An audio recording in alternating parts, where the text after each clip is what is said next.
ሰላም ጤና ይስጥልን። የጊዮን ዜና መረጃዎችን እንሆ። የአማራ ፋኖ ብሔራዊ ኃይል ከጎጃም ቀጠና ጦር የተወጣጡ መነሻውን አፈሳ ከተማ አድርጎ በተሽከርካሪና በእግር ወደ ዳንግላ ከተማ ተመመ። በውጊያውም የተሳተፉት የአንደኛ ክፍለ ጦር ተወርዋሪ ኃይል በክፍለ ጦሩ ዘመቻ ኃላፊ ኮማንዶ ላመነው ሰጤ የተመራ የአምስተኛ ተወርዋሪ ክፍለ ጦር ደግሞ በአምሳ አለቃ ይበልጣል የክፍለ ጦሩ ዋና ጦር አዛዥ የተመራ የሶስተኛ ጎጃም አገው ምድር ክፍለ ጦር ደግሞ ተወርዋሪ ኮማንዶ አምሳ አለቃ ደሞዝ በክፍለ ጦር ዋና ጦር አዛዥ የተመራ የቤትወደድ መንገሻ ጀንበሬ ብርጌድ 3 ሻለቃዎች በሻለቃ አሊ ባየህ የተመሩ የዘጠነኛ ክፍለ ጦር ዋና አዛዥ ሻለቃ ይንገስ ለስራ ወደ ቀጠናው በመጣበት በውጊያ በመሳተፍ የሚገርም ያዋጊነት ጥበቡን አሳይቷል። ውጊያውን የሶስተኛ ክፍለ ጦር ዋና ሰብሳቢ አርበኛ ዘመን ተሻለና የአማራ ፋኖ ብሔራዊ ኃይል የጎጃም ቀጠና ምክትል አደረጃጀት መምሪያ ኃላፊ አርበኛ ስለሺ ከበደ በበላይነት መርተውታል። የወገን ጦር ወደ ከተማው ከተጠጋ በኋላ ለዳንግላ መሃል ከተማ 3.5 ኪሎ ሜትር ርቀት ላይ ለሁሉም ተዋጊ የውጊያ ኦሪንቴሽን በቤትወደድ መንገሻ ጀንበሬ ብርጌድ ዘመቻ ኃላፊ ኮማንዶ መቶ አለቃ ያረጋል ጫኔ ተሰጠ። ወኔውና መነቃቃቱ የሚገርም ነበር። በዚህ መሰረት ከዳንግላ በስተደቡብ አቅጣጫ ጉምድሬን ይዞ እንዲያጠቃ ለኮማንዶ 50 አለቃ ደሞዝና ለኮማንዶ 50 አለቃ ካሳሁን የሶስተኛ ክፍለ ጦር ተወርዋሪ ከቤትወደድ መንገሻ ጀንበሬ ብርጌድ አንደኛ ሻለቃ ጋር የከተማውን ሰሜን ምስራቅ አቅጣጫ የአምስተኛ ክፍለ ጦር ተወርዋሪ ከቤትወደድ መንገሻ ጀንበሬ ብርጌድ ሶስተኛ ሻለቃ ጋር በ50 አለቃ ይበልጣልና በኮማንዶ 50 አለቃ የቻለ ዳዊት እየተመራ የከተማውን ፊት ለፊት መስመሩን ይዞ የአንደኛ ክፍለ ጦር ተወርዋሪና የቤትወደድ መንገሻ ጀንበሬ ብርጌድ ሁለተኛ ሻለቃ በኮማንዶ ላመነው ሰጤና በኮማንዶ መቶ አለቃ ያረጋል ጫኔ እየተመራ እንዲያጠቃ ትዕዛዝ ተሰጠ። ቀድሞ ፍርሃት ያለው የጠላት ጦር ሞርተር ወደ ዘላሳ አቅጣጫ በመተኮስ ውጊያውን አስጀመረው። የወገን ጦር በሁሉም አቅጣጫ ያዘው እንዳትለቀው እያለ በፍጥነት ማጥቃት ጀመረ። የጠላት ኃይል ወደ ኋላ መሮጥ ጀመረ። የተከተለ ጀርባውን ጭንቅላቱን ይነርለው ጀመረ። የወገን ሞርተር ወደ ዳንግላ ካምፕ መተኮስ ጀመረ። በሚገርም የተኩስ ልውውጥ ውጤት ከጠላት አናት ላይ መጣል ጀመረ። ወዲያውኑም ከካምፕ ውስጥ 13 የጠላት ኃይል ተደመሰሰ።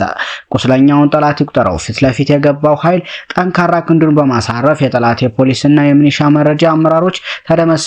በግራ ጉምድሪን የገባውን የወገን ጦር ለመቁረጥ የተንቀሳቀሰው ኃይል ተቆርጦ ተበላ። የከተማውን አብዛኛውን ክፍል ፋኖ ተቆጣጠረው። በመጨረሻም 2 ብሬን 37 ክላሽ 1 ስታር ሽጉጥ ተማረከ። ሟችና ቁስለኛው ለመቁጠር በሚያዳጉት መልኩ ሆነ። በመጨረሻም ከባድ ዝናብ ምክንያት ውጊያው ተቋርጦ የወገን ጦር እየጨፈረ አሳምነው ጸጌ ዘመነ ካሴ እያለ ወደ መነሻው ተመለሰ። ዓላማውን 100% አሳክቷል። ከተደመሰሱት መካከል ጥቂቶቹ ኢንስፔክተር ያለው ፖሊስ፣ ኢንስፔክተር ወርቅነ ፖሊስ፣ ዋና ሳጅን ወርቁ ፖሊስ፣ ሻምበል ሙልጌታ አድማ ብተና፣ አይሸሽም ቄሴ ሚኒሻ፣ መንገሻ ጥላይ ሚኒሻ፣ መልሰው ሚኒሻ፣ እሱ ባለው ሚኒሻ፣ ደሳለው ሚኒሻ፣ ጌትነት ደምሳሽ ሚኒሻ፣ ሙሉ ጌታ ሚኒሻ ናቸው ሲል ፋኖ ምስጌዘ ድንግል የቤትወደድ መንገሻ ጀንበሬ ብርጌድ ህዝብ ግንኙነት ገልጿል።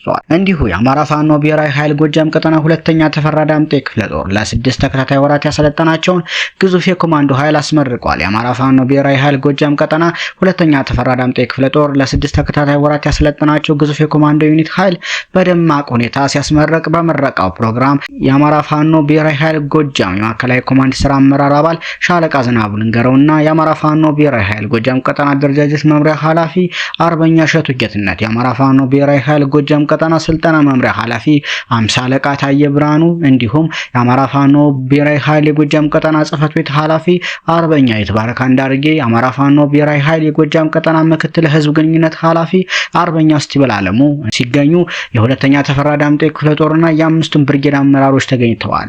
እናሰለጥናለን፣ እንዋጋለን፣ እናዋጋለን፣ እናደራጃለን፣ እናስታጥቃለን። አዲስ ትውልድ፣ አዲስ አስተሳሰብ፣ አዲስ ተስፋ ሲል ፋኖ አለሙ መለሰ ብርሃን የአማራ ፋኖ ብሔራዊ ኃይል በጎጃም ቀጠና ሁለተኛ ተፈራ ዳምጤ ክፍለ ጦር ህዝብ ግንኙነት ኃላፊ ገልጸዋል።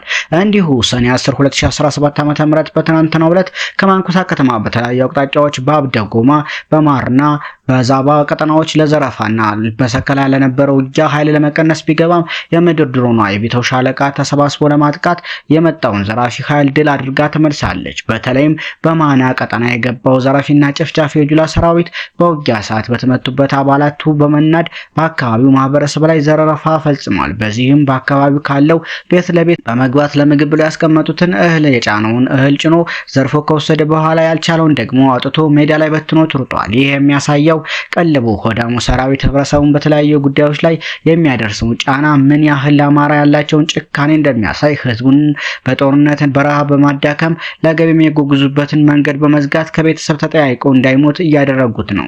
ይህንን ተረድቶ ለህዝብ የወጣው ፋኖ በተለያየ አቅጣጫ የመጣውን ወራሪ በአጠቃላይ 7 ሙት ቁጥሩ ያልታወቀ ቁስለኛ በማድረግ መልሷቸዋል ሲል የአረንዛው ዳሞት ብርጌድ ህዝብ ግንኙነት መምሪያ ገልጿል። ይህ በእንዲህ እንዳለ የአማራ ፋኖ ብሔራዊ ኃይል በጎጃም ቀጠና ታዬ ንጉሴ 6ኛ ክፍለ ጦር ስናን አባጅሜ ብርጌድ ለተከታታይ 3 ወራት ያሰለጠናቸውን እግረኛ ወታደሮች አስመርቋል። የአማራን ህዝብ ህልውና ለማስጠበቅ ለወጣቶች ወታደራዊ ስልጠናና የፖለቲካ ግንዛቤ ማስጨበጥ ስራው ወሳኝ ስራ በመሆኑ ብርጌዱ ለ3 ወራት ያሰለጠናቸውን ከ68 በላይ ወጣቶችን በደማቅ ሁኔታ አስመርቋል። ተመራቂ ሰልጣኞች በቆይታቸው ከውትድርና ስልጠና ጎን ለጎን የስነ ምግባር የፖለቲካ ትምህርት የተሰጣቸው ሲሆን ከተመረቁ በኋላ በሚመደቡበት ቀጠና ሂደው የተጣለባቸውን የአማራ ህዝብ አደራ እንደሚወጡ ቃል ገብተዋል። በመረቃው የቀይታ ታዬ ንጉሴ 6ኛ ክፍለ ጦር የጤና ዘርፍ ኃላፊ ዶክተር አብዮት በላይና የስናን አባጅሜ ብርጌድ ከፍተኛ አመራሮች የተገኙ ሲሆን በየደረጃው ለሰልጣኞች የተለያየ መልእክት በማስተላለፍ የምረቃ ፕሮግራሙ በሰላም ተጠናቋል ሲል ፋኖ ዘመን ባሳዝነው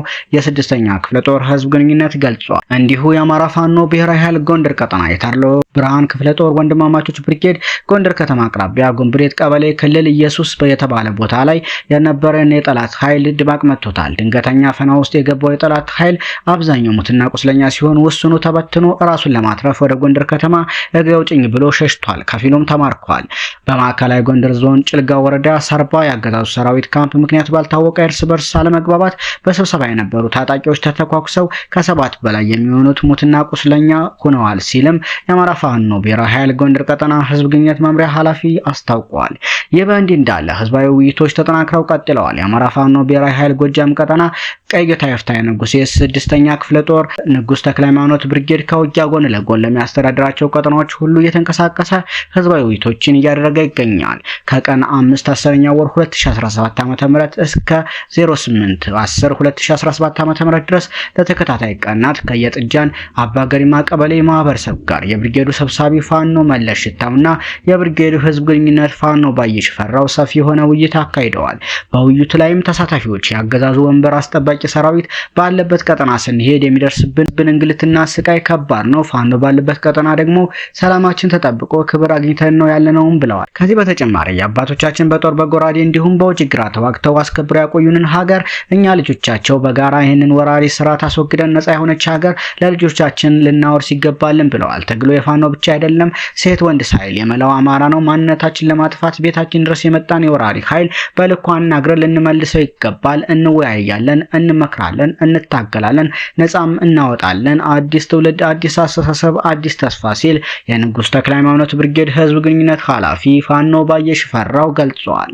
ይህ በእንዲህ እንዳለ ዘመኑና ትውልዱን ከስብራት የታደግንበት ወርቃማ ዓመታት በሚል ፋኖ እንደገለጸው የአማራን ህዝብ ከቻሉ ከምድረገጽ ሊያጠፉ ካልቻሉ የማይጠገን ፖለቲካዊ ስብራት አድርሰው ህዝባችንን ለዘላለም አንገት ደፊ አዲሱን ትውልድ ፈሪና ተቀዝባዥ ሊያደርጉ የመጡትን ደማዊ ጠላቶቹን ያሳፈርንበት የዘመኑና የትውልዱን ውድቀት የታደግንበት ትግል ድፍን 2 ዓመት እየሞላ በእነዚህ 2 ዓመታት ትከሻችን እስኪዝል ተሸክመን ያሳለፍናቸው የደስታና ሐዘን፣ የመራብና የመጠማት፣ የድልና መስዋዕትነት፣ የመትጋትና ፍዘት ዕለታት ነበሩ። ባለፉት ዓመታት በእነዚህ ተቃራኒ ግብር ያላቸው ነገሮች ከድል ሳንርቅ ዓላማችን ሳንዘናጋ ትግሉን ከግልጽ ጠላትም የኛን ዩኒፎርም ከለበሱ ባንዳዎችም ጠብቀን ከዚህ ደርሰናል።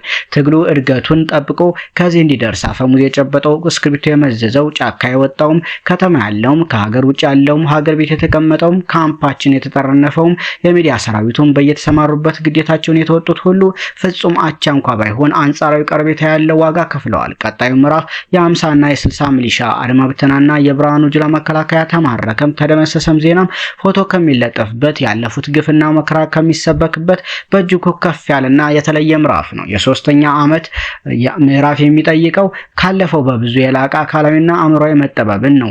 ከደጀኑ ህዝባችን በተጨማሪ በመላው ዓለም ያለን አማራዎች ሁለንተናዊ ዝግጅታችንን በማጠናቀቅ ለሂደቱም አዎንታዊ አስተዋጽኦ ብቻ ለማድረግ ማቀድ ይኖርብናል ሲል አርበኛ እሸቱ ጌትነት በላይ የአማራ ፋኖ ብሔራዊ ኃይል የጎጃም አደረጃጀት ዘርፍ ኃላፊ ገልጿል። በጥቅሉ የአማራ ፋኖ ብሔራዊ ኃይል በጎጃም ቀጠና በትናንትናው ዕለት ሳሙኤል አወቀ 9ኛ ክፍለ ጦር አባይ ሸለቆ ብርጌድ በሁለት ግንባር ማጥቃት አድርጓል። በመገራና አሁናይብ ግንባር ሁለቱ ግንባሮች ጠላትን ሲያስጨንቁ ውለዋል። በዚህም 11 ጠላት ሲደመሰስ በመደምሰስ 5 ማቁሰል ተችሏል። ጠላትም የደረሰበትን ምት መቋቋም ባለመቻሉ ኪሳራውን ተሸክመዋል። እንዲሁ የአማራ ፋኖ ብሔራዊ ኃይል በጎጃም ቀጠና 5ኛ ክፍለ ጦር በቀን 9/10 ወር 2017 ዓ.ም ከማንኩሳ ከተማ በተለያዩ አቅጣጫዎች በደጎማ በማናና በዛባ ቀጠናዎች ለዘርፋ እና በሰከላ ለነበረው ውጊያ ኃይል ለመቀነስ ቢገባም የምድር ድሮ ነው የቤተው ሻለቃ ተሰብስቦ ለዘረፋ ያመጣውን የአቤቱል ትላ ኃይል ድል አድርጋ ተመልሳለች።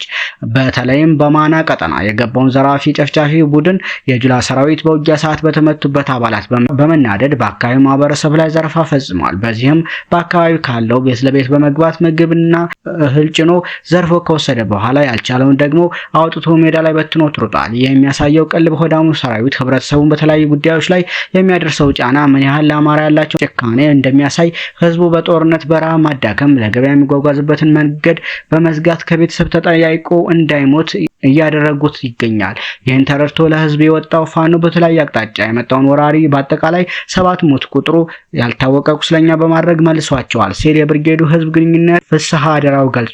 እንዲሁ 3 ክፍለ ጦሮች ዳንግላ ላይ ጥቃት ፈጽመዋል። በትናንትናው ዕለት አፋባሃ የጎጃም ቀጠና ናብስቶች ጠላትን ዳንግላ ከተማ ላይ አይቀጡ ቅጣት ቀጠውታል። ጎጃም አገው ምድር ክፍለ ጦር 3ኛ ቤተወድድ መንገሻ አቲከም 5ኛ 1ኛ ክፍለ ጦር በተሳተፉበት እጅግ ድንቅ ጥበብ የተሞላበት የተሳካ ኦፕሬሽን ዳንግላ ከተማ ላይ ተሰርቷል። የአማራ ፋኖ ብሔራዊ ኃይል ጎጃም ቀጠና ጥምር ጦሮች በሰሩት ኦፕሬሽን የስርዓቱ አገልጋይ የነበሩ ማህበረሰባችን ሲያሳቅቁ የነበሩ አሽከሮች በልዩ ኦፕሬሽን እስከ ወዲያኛው የተሸኙ ሲሆን አድማ ብተና፣ ፖሊስ፣ አጥቦ ለብሴ ሚሊሻ ለወሬ ነጋሪ እስኪቀሩ ድረስ ወደ ላይኛው ተልከዋል። በማሳቀቅና የተለያዩ ግፎችን በመፈጸም የሚታወቁት ኢንስፔክተር ያለው፣ ኢንስፔክተር ወርቅነህ አይሸሽም ቄስ የተባሉ ያገዛዙ ከፍተኛ አመራሮች በንስሮቹ ተደምስሰዋል። በዚህም መሰረት ከጠላት 2 ብሬን ተማርኳል። 37 ክላሽ እና 1 ስታር ሽጉጥ የተማረከ ሲሆን የሟችና ቁስለኛ ቁጥር ለመቁጠር እስከሚታከት ድረስ እርምጃ ተወስዷል። በዛሬው ዕለትም ከሞት የተረፉት እየተረሸኑና እየታሰሩ ነው። የአማራ ፋኖ ብሔራዊ ኃይል የጎጃም ቀጠና ናብስቶች ዳንግላ ላይ አጥቦ ለብሴ ሚሊሻ፣ ፖሊስ፣ አድማ ብተናን ጭዳ ካደረጉት በኋላ ያመለሸጋዎቹ የቆንጆቹ መረጃ ናቸው ተብለው ዳንግላ ላይ የስርዓት አገልጋይ የሆኑ ሚሊሻዎች 2ቱ ዛሬ ሲረሸኑ 6ቱ ሚሊሻዎች ታስረዋል። 4 አድማ ብተናም ታስረዋል። የአማራ ፋኖ ብሔራዊ ኃይል በጎጃም ቀጠና 5ኛ ክፍለ ጦር በጠላት ላይ ድል ቀንቶታል። ዛሬ 10/2017 ዓ.ም በወንበርማ ምድር ለጠላት ቀን ከርቶት መሬቱ ፔርሙዳ ሆኖበት ዋይ ሲል የወንበርማ ብርጌድና ሻለቃ ሀብታሙ የሚመራው የቢዛሞ ከ6ኛ ክፍለ ጦር ቀስተ ደመና ብርጌድ ጋር አቀናጅቶ እየመራ ጠላትን ሲወቃ ውሏል። ባርዶቹ እያሽከረከሩ ጠላትን ሲያበራዩት ውለዋል። ወንበርማዎች ጠላትን እያስማሉ ገርፈውታል። የቢዛሞ ፈርጥ ሻለቃ ሀብታሙ የሚመራው ጦር ጠላትን እንደተለከፈ ውሻ እያሯሯጠ ለአጩን ሲያስጥሉት ውለዋል። በዚህ ውጊያ 30 የአብይ ቶልቶላዎች የተሸኙ ሲሆን ከ10 በላይ ቆስለው ቦራፈር ጤና ጣቢያ ሲገቡ ከባድ ቁስለኞች ወደ ሽንዲ ተልከዋል። ጠላት ሬሳችንን ስንቀብር ለምን አየህን በሚል ይታይ አለሙ የተባለ 65 ጎልማሳ በስራ ላይ ያለ ገርሎት ፈርጥተዋል። ይህ በእንዲህ እንዳለ የብርሃኑ ጁላ ወታደር መጠጥ ቤት ላይ ተማርኳል። ስቦ መምታትና ስቦ ማስከዳት ቀጥሏል።